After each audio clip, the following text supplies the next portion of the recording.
예수님에게서 제자들에게로, 그리고 제자들에게서 다시 찾은 하나님의 자녀들에게로 복음은 전달됩니다. 복음은 전달되는 거예요. 지금의 우리의 모습은 예수님께서 우리에게 처음에 가르쳐 주셨던 모습과는 확실히 좀 차이가 있는 것 같습니다. 그래도 초대교회는 예수님의 모습이 제자들에게로 전달되었고, 또 제자들에게서 성도들에게로 예수님의 모습이, 말씀이 전달되었습니다.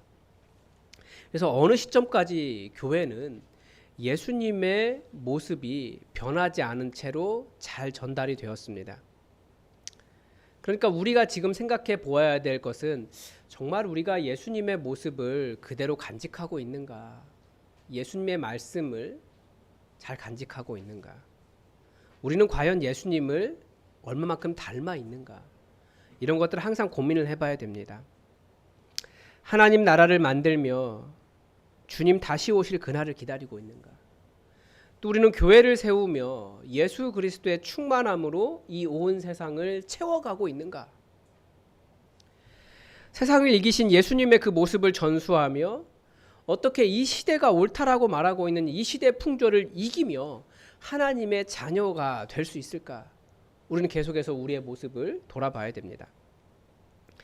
우리 하나님께서 다스리시는, 우리 하나님께서 통치하시는, 우리 하나님께서 왕 되신 이 세상이 하나님 나라라고 말씀을 드렸고, 그런 것을 아는 하나님의 자녀들의 확장이 이 하나님의 나라의 확장과 같이 이루어집니다. 그러니까 우리가 얼마나 더 하나님 자녀 되었는가, 우리가 얼마나 더 하나님의 통치 아래 순복하며 살아가고 있는가, 그리고 그런 우리가 어디에 흩어져 있는가, 이것이 곧 하나님 나라의 발자취라는 거예요. 하나님 나라가 어떻게 더 온전해지겠습니까?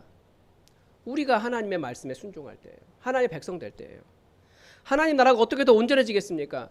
우리를 통해서 하나님의 말씀이 온전해질 때예요. 어떻게 하나님 나라가 확장되겠습니까?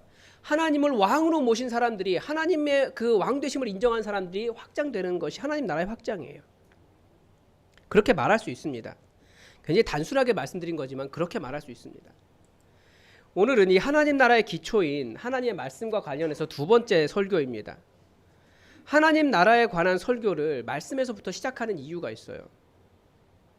바로 이 성경, 이 말씀이 정확한 하나님의 뜻이고 우리 그리스도인들이 살아갈 삶의 중거점이기 때문에 그렇습니다. 따라서 우리는 어떻게 하나님의 말씀으로 하나님 나라의 백성으로서의 삶을 살아갈지 항상 거기서 시작하고 거기서부터 우리가 이것을 하나님 나라를 만들어 가야 됩니다. 먼저 우리는 하나님께서 어디에서 역사하고 계시는가, 이것을 명확히 이해할 필요가 있습니다. 13절에서는 뭐라고 시작하고 있습니까? 너희 안에서 행하시는 이는 하나님이시다. 하나님은 어떻게 역사하십니까? 하나님의 역사, 하나님의 일하시는 것은 우리가 제한할 수 있는 게 아니에요. 하나님은 편만하시다, 편재하시다 이렇게 이야기하기 때문에 하나님이 계시지 않는 곳은 아무것도 없습니다. 어떤 것도 하나님이 계시지 않는 곳은 절대 없어요. 그러니까 모든 곳에 하나님이 계셔요. 그런데 특별히 오늘 말씀은 하나님은 너희 안에서 행하신다라고 이렇게 가르쳐주고 있습니다. 하나님은 온 우주 끝에서도 역사하시지만 우리 나같이 작은, 우주에서는 보이지도 않는 나같이 작은 내 안에서도 역사하시는 분이 하나님이십니다. 그런데 하나님은 이 땅 위의 인격체들에게 알아서 움직일 줄 아는 인격을 두셨어요. 그것을 보통 우리는 자유의지다 이렇게 부릅니다. 이 자유의지라고 부르지만 이것은 마음대로 해도 된다 이런 것이 아니고, 이 자유로운 생각과 의지, 이것은 하나님께서 우리를 얼마나 인격적으로 대우하고 계시는지 하나님의 사랑을 볼 수 있는 거예요. 하나님은 인간이 꼭두각시처럼, 기계처럼 잘 기능만 하는 존재가 아니라 자기의 그런 생각과 의지를 통해서 하나님과 사랑의 관계를 나누는 인격적인 존재가 되기를 바라셨습니다. 그러니까 하나님의 사랑의 표현이 너희들 마음대로 할 수 있다, 그런 자유의지라는 거예요. 마치 기계와 인격적인 교제를 나눌 수 없지 않습니까? 여기 컵이 있는데 컵으로서의 기능은 굉장히 잘해요. 그런데 얘와 인격적인 교제를 나눌 수는 없어요. 얘와 인격적인 교제를 나누기 시작해서 얘와 대화를 하기 시작하면 그 사람은 어디 가야 됩니까? 어딘가 가야 돼요. 네. 이런 존재로 하나님은 우리를 만들지 않으셨다라는 거예요. 대화가 되고 말도 할 수 있고 감정도 나누고 함께 이야기도 하고 그런 사랑의 관계를 나눌 수 있도록 인간을 만드셨어요.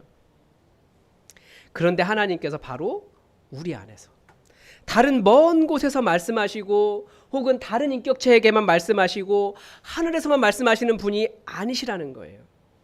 하나님은 우리 안에 바로 나에게 말씀하시고 내 안에서 행하시고 내 안에 하나님의 뜻을 심으시고 내가 하나님의 뜻대로 움직이도록 역사하시는 분이십니다. 하나님은 바로 여러분 안에서 말씀하십니다. 성경은 이것을 오래전부터 감추어져 있는 풍성한 비밀이라고 말하고 영광의 소망이라고 말합니다. 이 비밀이 무엇입니까? 우리 안에 계신 예수 그리스도십니다. 그래서 이 비밀은 너희 안에 계신 예수시다. 이는 영광의 소망이다. 이렇게 가르쳐주지 않습니까? 여러분 안에는 하나님의 놀라운 영광의 소망이 숨겨져 있는 게 아니고 드러나 있는 거예요. 여러분 안에 있는 거예요. 놀라운 일이죠. 그래서 하나님께서 역사하시는 이 방식은 이렇게도 질문할 수 있습니다. 다시 말씀드리지만 하나님은 모든 곳에 계십니다. 하나님이 계시지 않는 곳은 없습니다. 그렇지만 이렇게도 질문할 수 있어요. 하나님은 어떤 건물 안에 계실까요? 그냥 건물이라고만 말하면 이게 또 오해를 일으키는 건데, 그러니까 그렇게 말할 수 있는 게 아니고 하나님은 바로 우리 안에, 여러분 안에 계십니다. 여러분이 예수님과 교제할 때 예수님은 바로 여러분 안에 계시고 여러분을 인도하시고 여러분 안에 영광의 소망으로 살아계시는 분이시라는 거예요. 그렇다면 내 안, 우리 안이라고 하는 것은 무엇을 의미합니까? 우리는 무엇을 우리 안이다 라고 말할 수 있습니까? 우리는 보통 우리 안 그러면 이 뭔가 있는 것 같은 이 그 생각, 의지 뭐 이런 것들 이야기하는데, 내 안, 우리 안이라고 하는 것은 우리의 생각이기도 하고 우리의 깊은 내면, 우리의 영적인 공간이라고도 이야기하고 또 우리의 뜻, 의지이기도 하고 우리의 감정이기도 하고 또 우리의 육체이기도 하고 우리의 관계이기도 하고, 그러니까 우리 모든 것을 다 이야기하는 것이 우리 안이에요. 그러니까 하나님은 우리의 모든 것, 우리의 모든 것을 통해서 그 안에서 기쁘신 뜻을 심으시고 우리의 모든 것 안에서 일하시는 분이십니다. 그러니까 하나님의 것이 아닌 게 없어요. 우리의 것은. 그러면 하나님은 우리 안에서 무엇으로 역사하십니까? 우리가 하나님의 자녀로 세상에서 빛을 내기를 바라시면서 16절의 말씀을 보면 이렇게 가르쳐 주십니다. 생명의 말씀을 밝혀라. 최근 번역하고 있는 성서공회에서 최근 번역하고 있는 새한글 성경에서는 생명의 말씀을 꼭 붙들고 있으십시오라고 명령하고 있습니다. 하나님께서 우리 안에서 역사하시는 방법은 바로 이 생명의 말씀을 통해서라는 거예요. 생명의 말씀을 우리가 듣기도 하고 알기도 하고 그 말씀을 살아내면서 생명의 말씀을 세상에 드러내면서 밝히면서 우리는 하나님이 우리 안에서 이 말씀으로 역사하시는 것입니다. 때로는 우리의 환경을 통해서, 하나님은 모든 것을 통해서 말씀하시죠. 그러니까 하나님의 말씀을 환경을 통해서 듣기도 하고, 어떤 사람은 질병을 통해서도 하나님의 뜻을 분별하기도 해요. 어떤 사람은 삶의 어려움을 통해서도, 어떤 사람은 주변 사람을 통해서도, 어떤 사람은 설교를 통해서도, 어떤 사람은 여러 가지 관계를 통해서도 계속 말씀을 듣습니다. 하나님 말씀하시기 때문에. 그런데 우리가 하나님의 음성을 듣는 가장 근본적인 통로는 하나님의 말씀, 이 성경입니다. 이 성경을 통해 하나님의 음성을 듣지 못하면 어디에서도 잘못 듣는 거예요. 들었다고 말하면 정말 혹시 이 컵과 대화하는 것과 같은 사람일 가능성이 있어요. 그러니까 우리 안에 하나님의 말씀, 이 성경을 통해서 하나님의 말씀을 듣는 훈련, 그 하나님의 말씀을 듣는 귀를 예민하게 다듬어야 돼요. 이건 훈련이죠. 이건. 이 성경이 무엇입니까? 디모데후서 3장 16절은 이 성경은 하나님의 감동으로 된 것이다 라고 가르쳐주고 있습니다. 또 베드로후서 1장 20절과 21절에서는 이 성경은 하나님 성령의 감동하심을 입은 사람들이 하나님께 받아 말한 것이다 라고 말하고 있습니다. 따라서 하나님은 여전히 이 성경을 통해 성령님을 통해 우리 안에서 말씀하십니다. 성령님께서 우리의 모든 것으로, 그러니까 우리의 생각, 우리의 의지, 우리의 마음, 우리의 감정, 때로는 우리의 몸, 우리의 환경, 이 모든 것들을 통해서 하나님의 음성을 계속해서 말씀해 주십니다. 이것을 신학적인 용어로 성령님의 조명이다라고 이야기합니다. 조명, 밝혀주신다는 거예요. 그러니까 성령님의 영감을 받은 말씀을 읽을 때 성령님께서 이 말씀을 저와 동일한 심정으로 나아가 우리 삶에 적용하여 변화된 하나님의 기쁘신 뜻으로 이해하게 하시고 하나님의 생각과 마음을 알게 하시는 것입니다. 그러니까 우리 안에 역사하시는 거예요. 우리 안에. 그래서 우리가 말씀 이야기합니다. 성경의 지식을 더 쌓고 자랑하고 다른 사람을 성경의 지식으로 내리누르려고 하는 것이 아니라 생명의 말씀을 굳게 붙잡고 하나님께서 내 안에서 행하시도록 하는 것이 성경의 이 말씀의 목적입니다. 그러니까 여기만 머무는 게 아니고 이 말씀을 밝히 드러내는, 밝히는 삶을, 세상의 성경의 말씀을 내 삶을 통해서 밝히는 삶으로 살아가는 것이 성경의 목적이라는 거예요. 그런데 지난주에 이런 말씀을 드렸어요. 하나님은 우리에게 항상 말씀하십니다. 다만 우리가 잘 듣지 못할 뿐입니다. 왜 잘 듣지 못할까요? 여러 가지가 이유가 있을 겁니다. 지난 주일 설교에서 본문에서 약간 살짝 언급하고 지나갔는데 사람들이 자기 행위가 더 악하기 때문에 빛으로 나오지 않는다라고 가르쳐주고 있습니다. 이상하죠? 자기 행위가 악한데 그 악한 행실을 벗어버릴 생각이 없다라는 거예요. 왜 그럴까요? 성경은 그것을 악함이라고 이야기하는데 그 악함 가운데 살아가는 사람들은 그것을 악함이다, 어두움이다 생각하지 않기 때문에 그렇습니다. 좋은 것이라고 생각하는 거예요. 어두움을 더 사랑하는 거예요. 구약 성경 사사기에 보면 그 대표적인 이야기가 나옵니다. 여호수아와 함께 가나안 정복 전쟁을 했잖아요. 이스라엘 백성들이 변변찮은 무기도 없었어요. 당시 그 역사가 아직 청동기 시대도 들어가지 못한 이스라엘 상황이기 때문에 실제로 무기를 든 게 별로 없어요. 그러니까 성경에서도 뭐라고 이야기합니까? 너희가 가기 전에 가려고만 하면 왕벌이 먼저 가고 하나님께서 다 없애버리실 거라고 그렇게 얘기해서 그렇게 한 전쟁이 가나안 정복 전쟁입니다. 그러니까 이스라엘이 별로 한 게 없고 하나님께서 놀라운 역사를 일으키셨어요. 고함을 쳤더니 성벽이 무너져 내렸습니다. 어떻게 이런 일이 일어납니까? 그런 전쟁을 했어요. 하나님의 놀라운 역사를 경험했습니다. 그런데 불과 한 세대가 지나고 나자 바로 그 다음 세대가 하나님을 버리기 시작했어요. 왜 그랬습니까? 고대의 세상을 해석하는 방법은 전부 신화였습니다.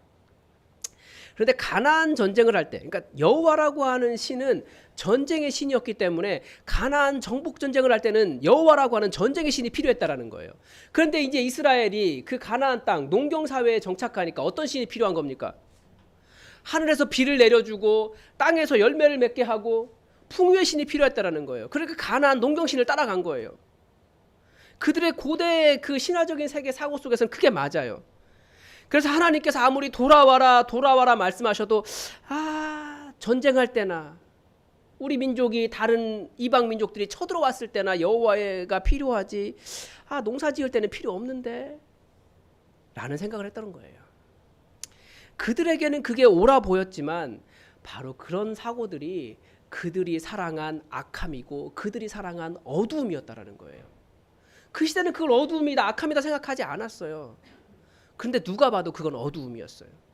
그러니까 우리 안에서 하나님의 말씀보다도 더 옳다고 세상을 살아가는데 이것이 맞다고 말하는 더 강력한 것들이 우리 안에 있기 때문에 하나님의 음성을 듣지 못하고 들어도 그 말씀을 밝히지 못하는 겁니다.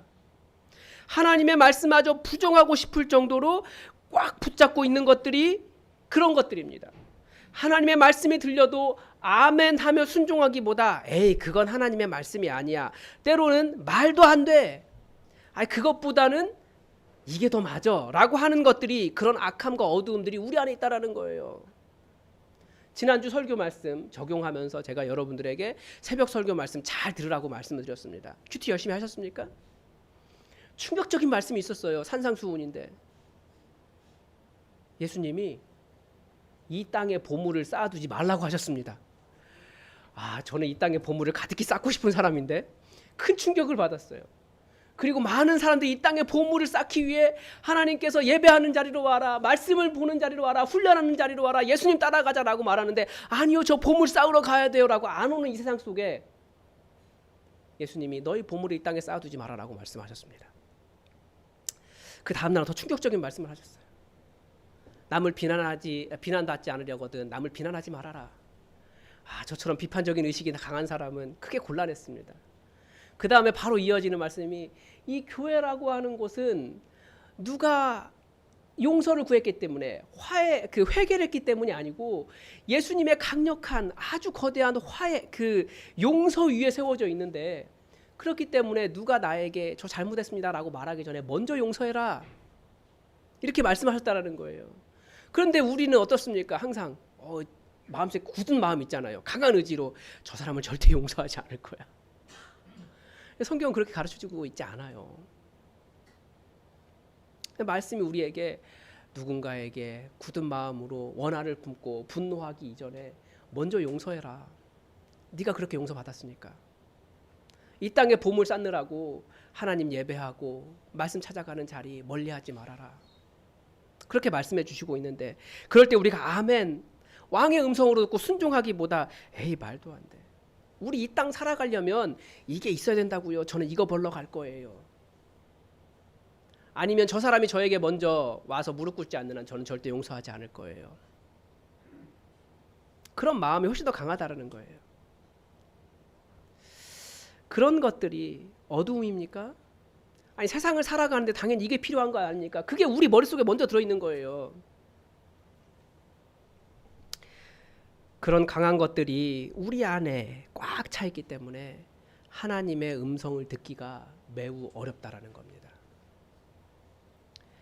그러나 우리는 하나님의 왕 되심, 하나님의 통치를 선포하는데 하나님께서 다스리지 않으시는 영역이 없습니다. 내 안에 그런 것들이 왕이신 하나님을 막고 있다면 그 모든 것들이 다 무너뜨려야 할 그런 대상에 불과하다라고 하는 것을, 말씀 앞에 순종하고 말씀의 빛 앞에 나아가야 한다라는 것을 우리는 기억해야 됩니다. 이런 말씀을 대적하는 것들은 다양한 방식으로 나타납니다. 하나님은 우리의 감정에도 역사하십니다. 그러니까 때로는 감정일 때가 있어요. 뭡니까? 분노나 두려움이나 원한이나 편견이나 이런 것들입니다. 잘 생각해 보십시오. 말씀보다도 그런 게 더 먼저 드러날 때 있어요. 때로는 우리의 의지일 때도 있죠. 절대 용서하지 않으려는 마음. 아니면 예수님보다 더 소중한 관계들. 그래서 지지난주 수요 예배에서도 예수님이 정말 우리에게 도전하신 관계는 무엇입니까? 자기 가족보다, 예수님보다 자기 가족을 더 사랑하는 사람은 내게 합당하지 않다라고 말씀하셨어요. 극단적으로 그렇게만 말하면 안 됩니다. 성경은 가족을 굉장히 소중하게 여겨요. 그런데 하나님보다, 예수님보다 더 소중하게 생각하는 그런 일이 있다면 그건 왕에게 순종하는 것이 아니라는 거예요. 하나님은 우리의 일에서도 역사하십니다. 그러니까 때로는 우리의 직장이, 우리의 학업이 하나님의 말씀을 대적할 수도 있습니다. 그러니까 거기가 왕이 아니고 우리 하나님께서 왕이시기 때문에 하나님의 말씀으로 그곳을 하나님 나라로 만들어 가야 되는 일이 있는 거지, 우리가 그곳이 나의 나라가 되어서 그것을 가지고 하나님 나라의 일들을 멀리하면 안 된다라는 거예요. 뭐 우상숭배 이런 거 당연하죠. 이런 것들은 다 버려야 되죠. 또 헛된 징크스, 뭐 꿈의 해석 이런 것들일 수도 있습니다. 인생의 경험들이 하나님의 말씀을 따르기에는 두려운 거예요. 또 우리나라처럼 이렇게 이념의 어떤 그 대립이 강한 나라도 그렇습니다. 국가관이 예수님보다 소중하지 않아요. 때로는 과학적 사고일 수도 있습니다. 뭐 여러 가지 말로 표현할 수 있지만 히브리서 12장 15절은 이것을 사탄이 하나님의 은혜에 이르지 못하게 하려고 우리 안에 심어놓은 쓴뿌리다라고 이야기합니다. 우리가 지금까지 쓴뿌리라고 하는 것을 감정적인 것으로만 이야기했지만 쓴뿌리라고 하는 것은 정말 깊게 뿌리내려서 하나님의 말씀이 뿌리내리지 못하게 막고 있는 것들이에요. 뭐든. 그래서 저는 계속해서 이것을 쓴뿌리라고 부르지 않고 세상 풍조다라고 말하고 있습니다. 세상 풍조가 우리 안에 들어와서 그것이 하나님의 말씀의 역할을 하고 있는 거예요. 그런데 그런 모든 것들은 세상 풍조는 하나님의 말씀으로 바꿔가야 될 일들입니다. 이스라엘 자손이 똑같은 거예요. 여호와라고 하는 신 다른 데 쓸모 있을지 몰라도 내가 다니는 직장이나 내가 하고 있는 일이나 내 삶에는 아무 소용이 없어. 이때는 다른 것이 필요한데 그런 것들이 바로 우리 안에 주의 말씀을 듣지 못하게 하는 것이라는 거예요. 정말 많아요. 여러분 많이 있잖아요. 그리고 또 아주 중요한 이유가 있습니다. 여전히 하나님이 내 주인이시라는 것을 완전히 인정하지 않기 때문에 그렇습니다. 하나님께서 온 세상의 왕이시라는 것을 완전히 인정하지 않기 때문에 왕께서 명령하시는데 그 말씀에 토를 단다고요? 어떻게 왕의 말씀을 명령을 거절할 수 있습니까? 그게 바로 예수님을 우리의 주인으로, 우리 하나님을 우리의 왕으로 제대로 인정하고 있지 않다는 증거라는 거예요. 저는 절대 못해요. 그렇게 말 못하는 거죠. 따라서 하나님의 말씀을 듣지 못하게 하고 들어도 순종하지 못하게 하는 이런 나 자신 안의 생각, 내가 원하는 방식으로 하나님의 말씀을 왜곡하려고 하는 그런 마음, 내가 원하는 것을 얻기 위해 하나님의 말씀을 사용하려고 하는 것, 세상이 가르쳐주는 삶의 방식, 사탄의 미혹들을 잘 분별하고 말씀으로 이겨낼 수 있는 훈련이 필요한 겁니다. 이건 주일에 한 번 듣는다고 되는 게 아니에요. 깨달았으면 그걸 하기 위해서 훈련해야 됩니다. 훈련. 그러면 우리는 어떻게 하나님의 음성을 들을 수 있을까? 이게 이제 우리의 주제죠. 이 부분이 핵심입니다. 여러분 잘 들으셨으면 좋겠습니다. 예수님께서 요한복음 5장 39절에서 40절에서 이런 말씀하셨습니다. 너희가 성경에서 영생을 얻는 줄 생각하고 성경을 연구하거니와 이 성경이 곧 내게 대하여 증언하는 것이니라. 그러나 너희가 영생을 얻기 위해 내게 오기를 원하지 아니한도다. 이것도 질문을 좀 이렇게 오해하면 안 되는데요. 제가 좀 극단적으로 바꿔서 한번 질문해 볼게요. 여러분 믿음의 중심이 성경입니까? 예수님입니까? 예수님입니다. 아멘. 이렇게 말하는 이유가 있어요. 성경이 중심 맞아요. 예수님도 중심 맞고. 그런데 이 둘을 비교한다면 예수님이 그렇게 말씀하신 거예요. 성경에서 영생을 얻는 줄 알고 성경 열심히 연구하는데 왜 내게 오진 않느냐? 성경이라는 것은 뭡니까? 문자예요. 이것을 통해서 우리는 누구에게 나아가는 겁니까? 인격이신 살아계신 하나님이신 예수님께 나아가야 되는 거예요. 그러니까 예수님이 우리 믿음의 중심이죠. 이단들이 그렇습니다. 이단들이 예수님 이야기하지는 않고 계속 성경만 이야기해요. 그래서 우리가 성경 당연히 하나님 말씀 따라가야지라고 이야기하는데 그게 아니고 성경을 통해서 예수님 만나러 가는 거예요. 예수님은 또 뭐라고 말씀하셨습니까? 성경이 길이다 진리다 생명이다 말씀하지 않으시고 내가 곧 길이고 내가 곧 생명이고 내가 곧 진리다라고 말씀하셨습니다. 나로 말미암지 않고는 아버지께로 올 자가 없느니라라고 말씀하셨습니다. 그러니까 우리는 문자나 책에 머물러 있는 것이 아니라 계속해서 예수님께로 나아가고 아버지를 만나는 곳으로 나아가는 거예요. 그러니까 우리가 성경을 보는 이유가 무엇입니까? 이 성경을 통해서 살아계신 하나님을 만나기 위해서라고 말하는 겁니다. 그러니까 성경 자체는 목적지가 아닙니다. 이건 통로고 다리고 길입니다. 여러분 오늘 성경 말씀을 통해서 여러분은 하나님은 여러분에게 어떤 말씀을 하셨습니까? 지금도 말씀하신다니까요. 어디 안에? 여러분 안에. 혹시 그냥 이 자리만 앉아 계시면서 밍숭맹숭하게 예배 드렸다라고 하는 것이 전부인 분들 계십니까? 내게는 말씀 안 하셨는데? 아니요, 말씀하셨다니까요. 말씀하신다니까요.